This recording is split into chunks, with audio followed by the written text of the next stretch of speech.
With so much software available in the short-term rental industry these days, it's increasingly difficult to keep up to date with what's on the market and to determine whether it's a maybe or a must-have for you and your business. So meet one provider each week in a short interview, learning what they do and what they offer. So if you have around 15 minutes to spare, it could prove to be a very good investment to stick around. So let's see who and what is out there, one by one, with me, Deborah Larby, also known as the Guest Inspector.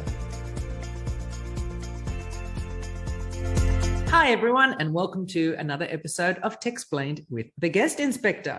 When deciding on your rates, do you take into account your past bookings to see if there is a pattern to your bookings and nightly rates? Do you know where your property ranks within your local market? Do you know the true value of the location or amenities? There is so much to your nightly rate that it can take a fair amount of time if you are not using a dynamic pricing service.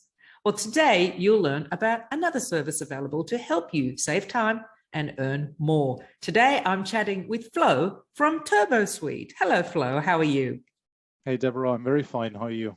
I'm very well, thank you. Thank you for coming along and explaining Turbosuite. So as per usual, we're going to launch straight into it. Flo, in one sentence, what does Turbosuite do? Okay, it's a bit of a longer sentence. So Turbosuite is a next generation revenue management service that combines several disciplines such as business intelligence, market analytics, dynamic rate recommendations, consumer profiling, and sales strategies with the single goal to increase our clients' income and profitability. Yes, that's a long sentence. Wow. Well, let's break it down. So start from the beginning. I'm a property manager. I'm coming to you. What do I see?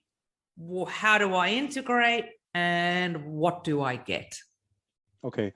So where do I start? Maybe I start from the very beginning on how we approach money making in this industry is slightly different than everyone else. There's many solutions out there who talk about dynamic rates, which basically looks at the property and looks at a comp set on how you perform with similar properties close by. The path that Turbosuite has chosen is the one that looks more from the consumer point of view, meaning that when you go on a vacation or you go on a business trip, you first have kind of a fairly broad idea of where you want to go. You want to go to Spain, you want to go to the beach, or you want to go to close to Barcelona, you want to go to London to this business event. You're not thinking, I want a 3-bedroom with a beach view. It's kind of, comes further down in the decision-making process.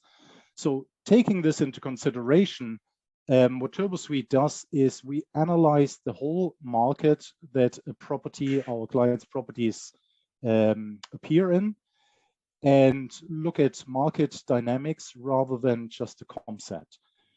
Then what do you get? In a nutshell, is you get a service that's a hybrid or can be a hybrid of human interaction, so our revenue managers, and a technology service that analyzes the market, compares your property to that market to provide not just rates, but offers. Meaning, the solutions out there at the moment say like, oh, today you have to price at 100, tomorrow at 105, the day after at 107. What we're doing is we look at if there's a consumer who has a history of booking longer weekends and they've got a history of renting mid to upscale cars, on booking trips to Ibiza, to Dubai, to New York, we know they've got more of a high-end or luxury profile, then we show them different offers than someone who might be a more humble consumer profile, because we know that these profiles and these offers kind of convert better when they're matched. But how are you showing these prices to the guests? These are prices that are integrated in my own website and out to the sales channels. How are you making that guest see those rates? So I have to clarify, it doesn't work just yet on your direct booking sites. It works on the OTAs. And the way it works is based on consumer profiling. we recognize the financial potential of these clients. And then because we have a bot hide and show certain offers in your OTA profiles, we basically, as a simple example, if someone comes to your profile, to your property or on booking.com, and you have currently a campaign running with 30% discount under certain circumstances, if a Depot Pocket comes along to look at your property, why would we show that 30% discount if we know they're good for paying the full price? That's in a nutshell what's happening, where we discriminate certain rates, we discriminate certain offers, depending on who's standing in your shopping window. Right. Right. Okay. Let's go back. So first of all, I'm coming to you. You integrate with my PMS. I also saw on your website that you use an open API. So you can connect up very quickly. Well, 72 hours. You can connect up, and we can be using you. Yeah, exactly. Great. So this is something. Then I end up with a dashboard, and I can physically set the maximum and minimums. I can see what you're suggesting, and you also can help me. You said you've got the revenue managers in your own team that can advise me, or can they take over? Both. So the way we work is we can work like similar solutions that are out there that people know already, where you subscribe to the service, you set your rules, rule-based pricing, and then it's just really the machine underneath that works different to the solutions that are out there. And we believe in a more powerful, in a much more detailed way, and we can talk about this a little bit more later on. But from the service that you would expect, it's very similar to what's already out there. You register, you have some information via dashboard, you have some indicators color-coded that tell you that you're priced properly or that you're priced below or above the market, and then have a very easy way to interact with these rates and let the machine basically recommend rates for you. And the human will always have the last word of what rates are being used. Now, if you are in the segment where you say, well, we're running a business where I can't dedicate this much time to revenue management, and it's really important that we use that term correctly. I'm not talking about dynamic rates.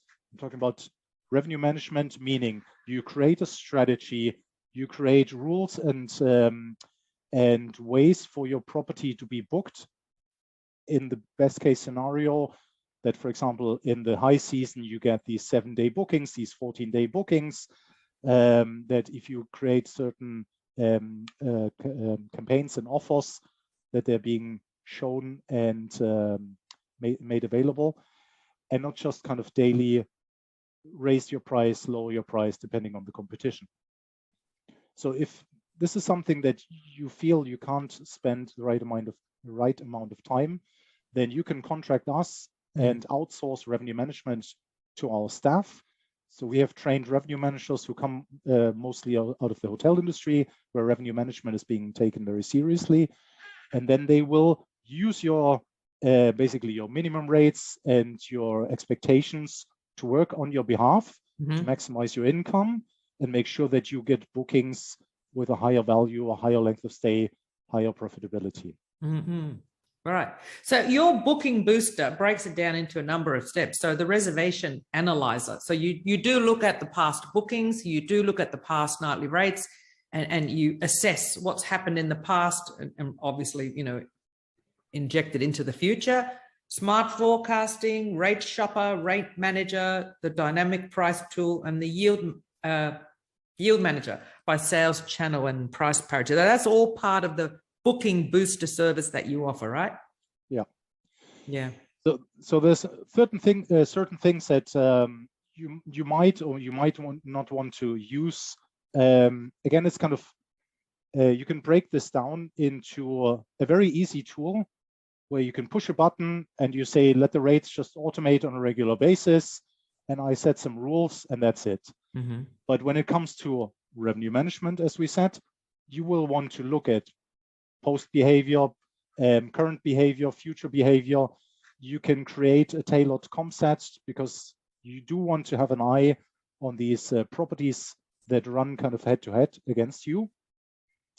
And then also kind of the forecasts, also based on kind of your cost of running a property, where you can indicate maybe a mortgage that you have, or just utilities and stuff like this, rent, to make sure that you have kind of a baseline of cost that's always being covered. And then the other thing, and I'm not sure if I'm getting ahead of myself, you also talked about a unique selling point. Oh, yes, we're coming to that, yeah. But go on.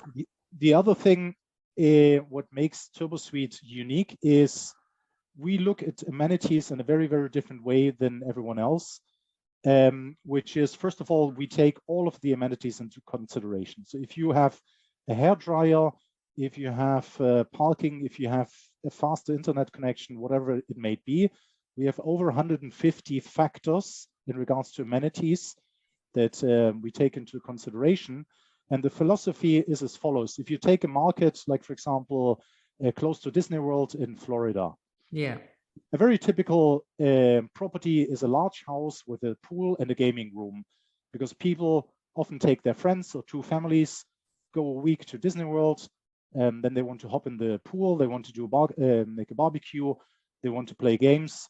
And so looking at this setup, in our philosophy, it's not the pool that brings these guests to the house. It's not the gaming room that brings these guests to the house, because these are amenities that are given in this market. It's almost a standard. So it's almost as if, you don't look at the door or the windows or that the property is clean. It's just expected. So we start digging deeper and try to work on differentiating what are actually the real differentiators into these properties. So if all the houses have a house and a gaming room, then what are the amenities that are the difference makers? And interestingly enough, once you start digging deeper, you start to see differences that, overly simplified, it might be that the property that has a hairdryer generates more money than the property that doesn't. Because we can break these down, and then, and this is what we're working on at the moment, to give these stats not just into the algorithm, but also give them back to property managers to make them understand not the obvious amenities, like I said, with a jacuzzi or pool. If you add a pool, you will know that this will bring you better guests if you have the right location. But it's also, if you do, very difficult to understand how much money will I generate.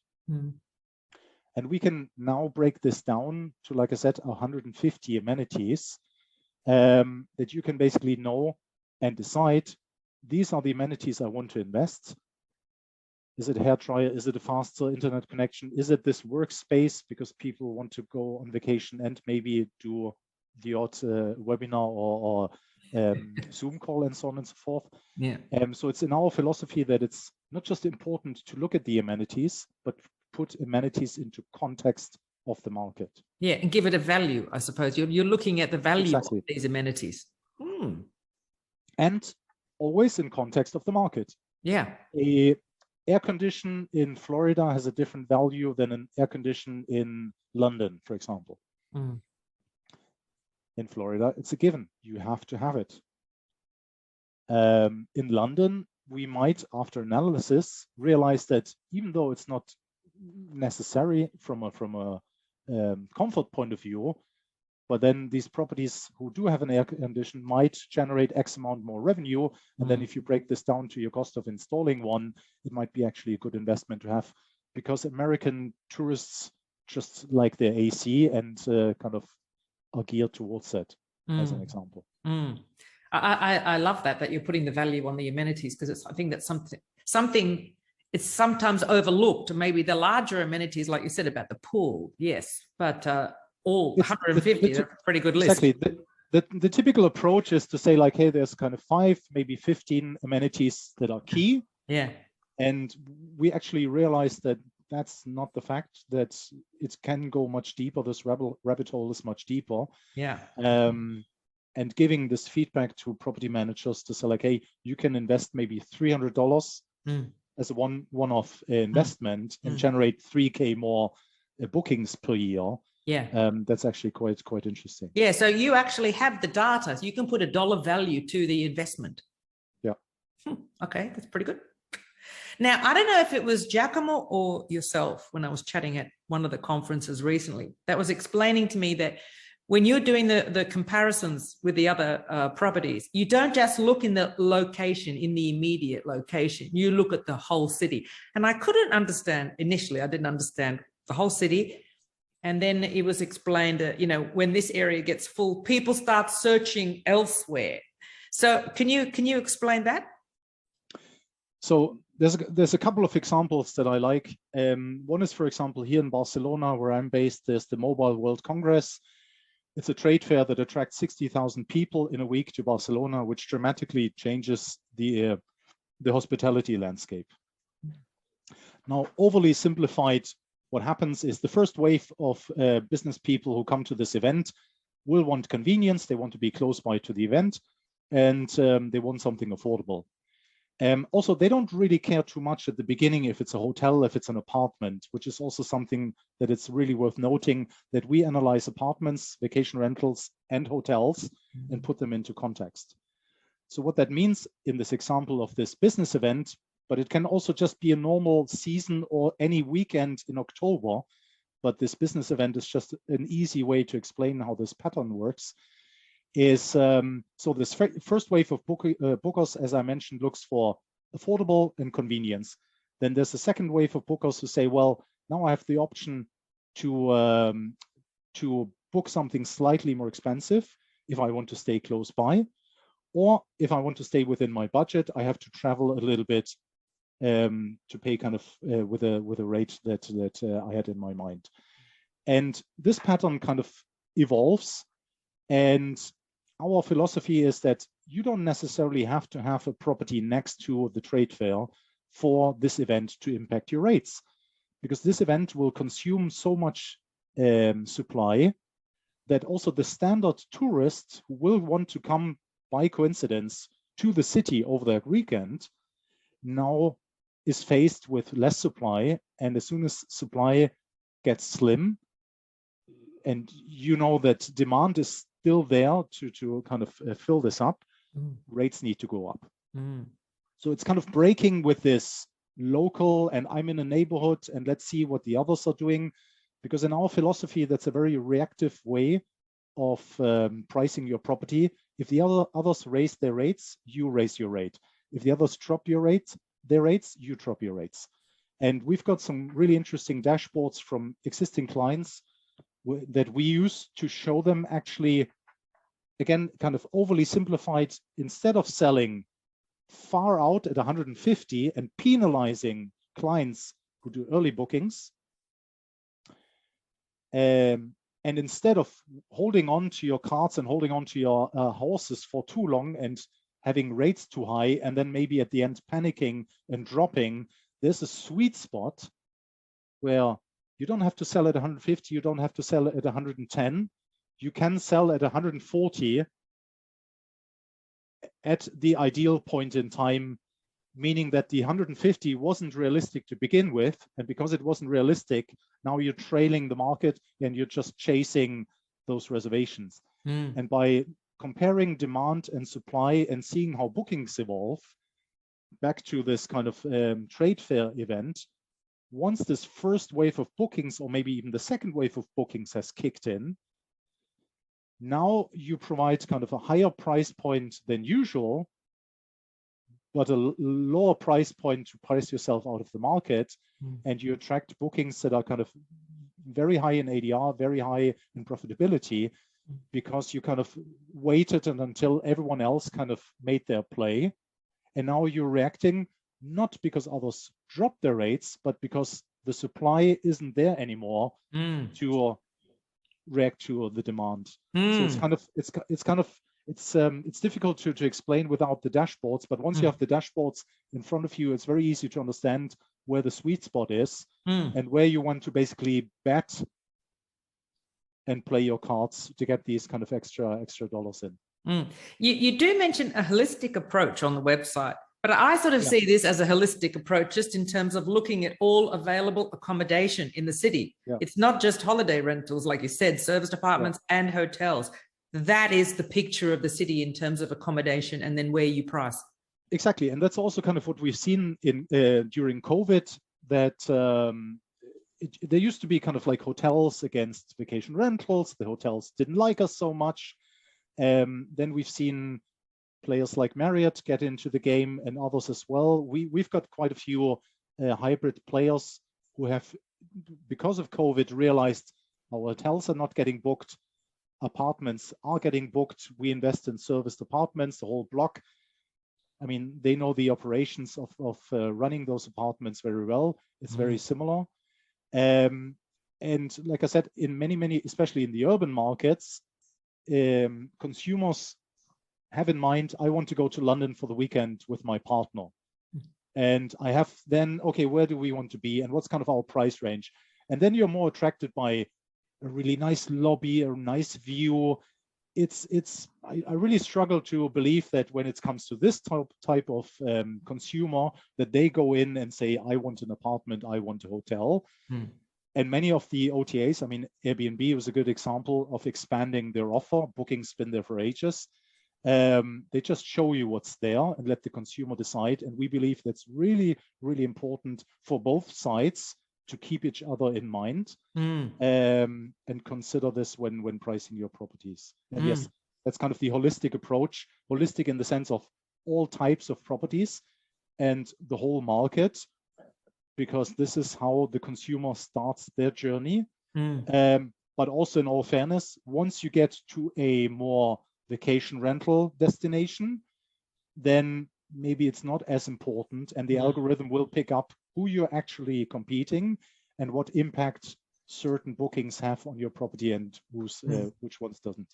And one of the things I also saw was that we can plan promotions and campaigns. So can you explain or give us some examples of sort of promotions that we could offer? Yeah. Okay, so this is where it gets a bit difficult, because that's part of our secret sauce, where we basically have a bot that creates, hides, and shows offers in real time based on who's looking at our clients' profiles. And in a nutshell, is what I talked about earlier. It means that there's a consumer looking at a property. We know that it's very likely that they're looking for their summer vacation, given the dates, given their booking history, given their consumer profile. So we're not showing them a 3-day minimum possibility. We give them the 7-day minimum ability. We don't offer any week discounts, because if we know they're looking for a 7-day stay anyway, why artificially discount something that we know they're likely to book anyway? On the other way around, if we have this kind of more humble, there's maybe a weekend stay. I'm doing this at the moment myself with my property. Yes, on weekends, I would like a 3-day stay, but I know if it's kind of just the odd weekend, it's actually quite difficult to get, because people obviously need to take a day off for that additional third night. So offering the minimum 3 days in these situations doesn't make any sense, and it will be a 2-night minimum because of the conversion. And then you can still raise the rates or have the rates raised slightly to come out with this package deal. And that's also something that we're seeing, where clients come to us and say, no, it needs to be a 7-day minimum, or it needs to be a 3-day minimum. It needs to be €100 minimum, because, and so on and so forth.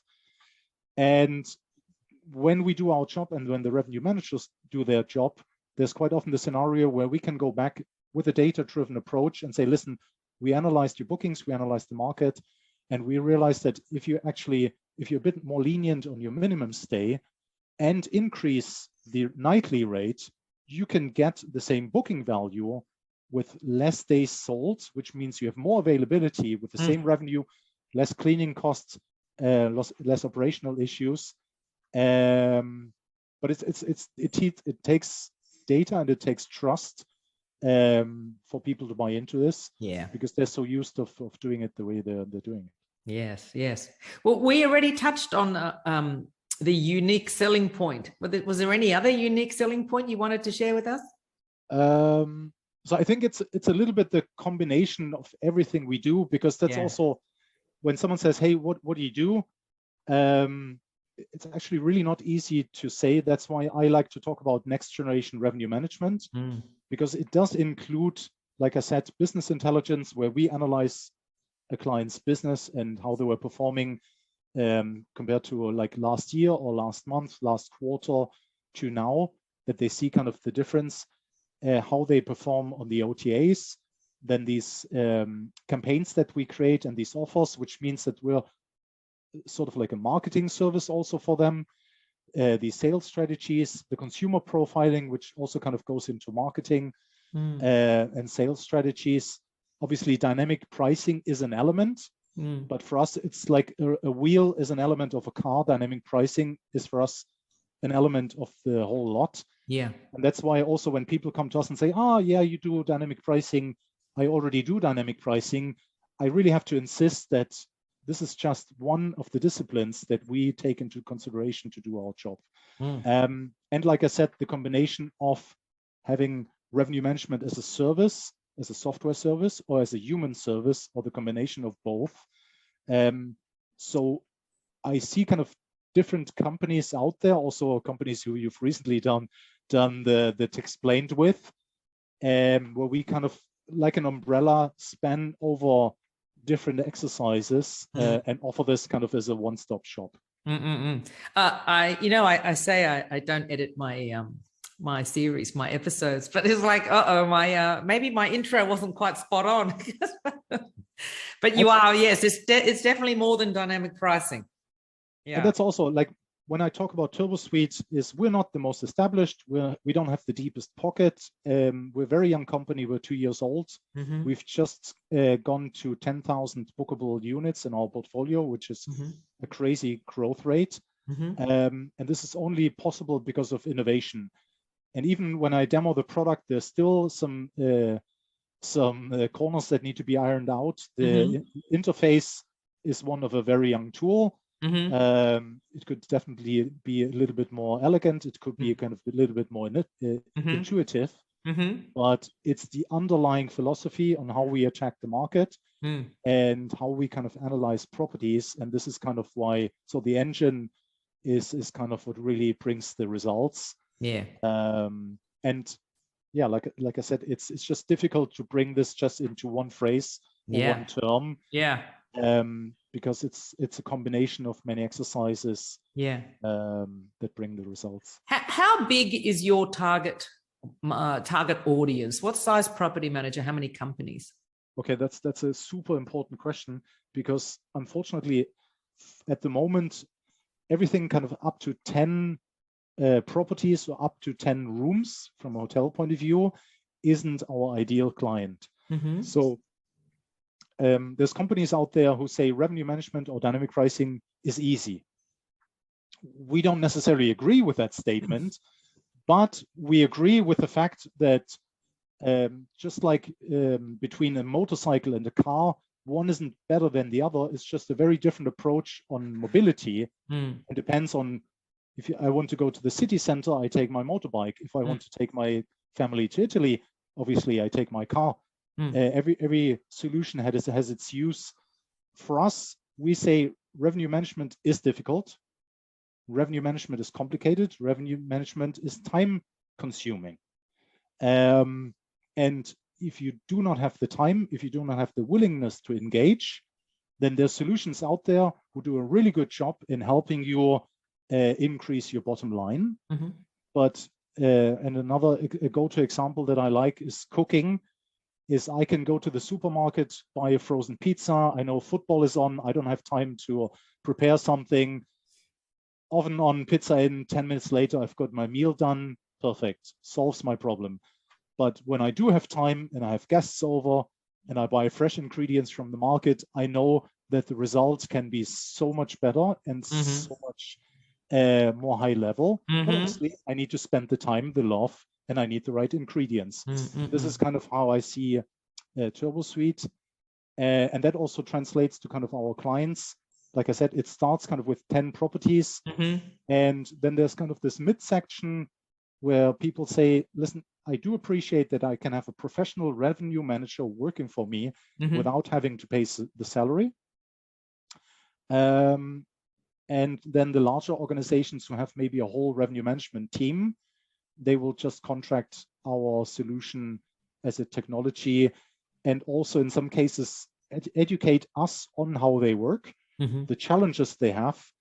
And in a recent example with a larger company out of Italy, they told us kind of one of the reoccurring problems that they ran into. And we discussed this internally and said, okay, let's just build this as a feature into our next release, because this is something we hadn't considered. We understand that this is kind of an issue that revenue managers have. And that's also kind of a point where we are probably a little bit more agile than other providers, because we're such a young company who's still kind of making its mark. But is there a sweet spot to the size? It's above 10, but is it like 100, 50? I mean, it's kind of, the sweet spot is between 30 and 70, but also because this is where the professional agencies, I don't want to say that everyone else isn't professional, but where the agencies rotate. But the more properties you have, the better, because this is every penny counts. And if you have 10,000 or 15,000, and we've seen this before, you increase just by a small margin, and this translates to a large portfolio. And this will pay your bills. And where is your audience? Is it a global audience? Anyone can sign up? In theory, yes. So I've just joined 2 months ago, where Turbosuite was still very much a Spanish-speaking organization. They're very, very successful in LATAM. They're very successful in Spain. We started branching out into Italy, and it's my job now to kind of help with the internationalization. We started hiring kind of more international staff in regards to onboarding, revenue management, and sales. So if you're happy to do business in Spanish, Italian, German, French, or English, then we can currently deal with you. And we've got our first client in North Africa, which is very interesting. What's the business model? Is it a subscription? Is it a flat rate per property? How does that work? So our standard model is that we charge a commission depending on our involvement. And the commission is charged after an OTA's commission. And then for larger clients, we typically work on a fixed per property fee. Because it's easier for them to calculate. It's easier for us to calculate for the ROI. And the other thing that's really worth noting is, because we believe very much on our innovation and our solution, there's no contract basically, so you can walk out on us whenever you feel we're not doing our job. Which I think should be slightly suspicious if you are kind of contracting a solution that's supposed to make you money. That's locking you in for a certain time frame. With a fixed minimum. That's great. Well, we've come to the end of the usual questions. Was there anything else you want to wrap up with just in the last minute? In the last minute, I think it's maybe a message to the property managers out there and PMSs out there, because one of the struggles I have when I talk to PMSs is they say, we're already integrated to dynamic pricing solutions. We've got 2 or 3 in our marketplace. I don't think we need more of them. If that's kind of the decision process, you're kind of preventing your clients to discover innovation. And I think at no point can you say that, hey, we've done it. We've achieved the best solution possible. Obviously, everything's constantly evolving, constantly moving on. And so we run into situations at the moment where our potential clients say, I love it, I want to work with you. And then PMSs say, hey, we don't have the resources to integrate with you because we think you're just another solution where we have something similar in our marketplace. And that's kind of the struggle of being a not so recognized brand at the moment. So this is why these webinars and interviews are super important to get our word out. Well, I'm happy to share it, because I have seen the name Turbosuite and I had no idea what you guys do.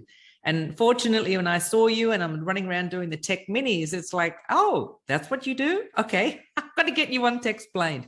So I'm very happy to give you that opportunity to explain exactly what you do, because really that minute interview that I did, the tech mini, scratched the surface. So that's great.